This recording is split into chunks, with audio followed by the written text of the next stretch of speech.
The beginnings of all things are small. এই জন্য এন্টারপ্রেনারশিপদের জন্য একটা কথা আছে যে এন্টারপ্রেনারশিপ যারা নতুন উদ্যোক্তা হবে যে small is beauty or small is beautiful. এখন যারা নতুন উদ্যোক্তা হবে রায়হানের মতো, আমি মনে করি ছোট থেকে আস্তে আস্তে শুরু করতে হবে। তার একটা বড় হওয়ার একটা স্বপ্ন আছে, হয়তো মাল্টি মিলিয়নিয়ার হতে চায়, নিঃসন্দেহে একদিন হতেও পারবে, আমরা আশা করি, দোয়া করি।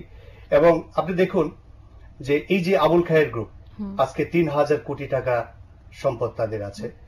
আকিজ গ্রুপ, তাদেরও আপনার হাজার হাজার কোটি টাকার তাদের সম্পদ আছে। এখন আকিজ গ্রুপের শুরুটা কোন জায়গা থেকে, আবুল খায়ের গ্রুপের শুরুটা কোন জায়গা থেকে? অ্যাকচুয়ালি এটা বলতে দ্বিধা নেই, তারাও নিঃসন্দেহে এটাকে এপ্রিসিয়েট করবে যে সামান্য বিড়ির ফ্যাক্টরি থেকে বিড়ি দিয়ে আবুল বিড়ি কোম্পানি, তার মানে কোনো ছোট জিনিসকে আসলে ছোট ভাবে না দেখা, কারণ একজন উদ্যোক্তা হওয়ার সময় ছোট একটা জিনিস দিয়ে শুরু করে দেন, আস্তে আস্তে সেটি বড় অবস্থায় যাবে। আমি তাদেরকে বলছি যে আপনারা বিড়ির কাজ শুরু করেন, বিড়ির ফ্যাক্টরি শুরু করেন, আমি কিন্তু সেই কথা বলছি না। আমি এই কথাই বলছি যে কোনো ছোট জিনিস দিয়ে যদি শুরু করা হয়, হয়তো একসময় দেখা যাবে যে একটা বড় শিল্পপতি হতে।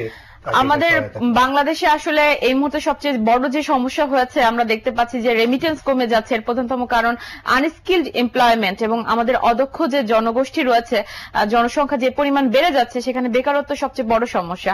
আর এই সমস্যা একমাত্র সমাধান করা যাবে যদি আসলে নতুন উদ্যোক্তা তৈরি করে আরো বেশি কর্মসংস্থানের সুযোগ তৈরি করে দেওয়া যায়।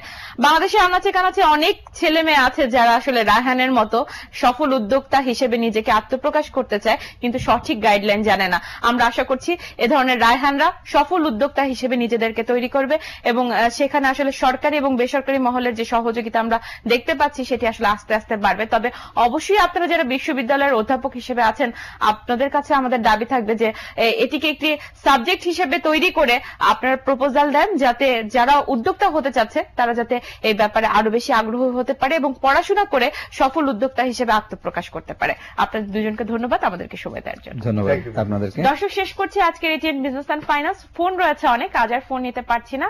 আগামীকাল 11:20 আবারও আপনারা যোগাযোগ করতে পারেন। অন্য কোনো বিষয়, অন্য কোনো সাবজেক্টে আমরা আলোচনা করব। দেখা হবে দুপুর 12টায়।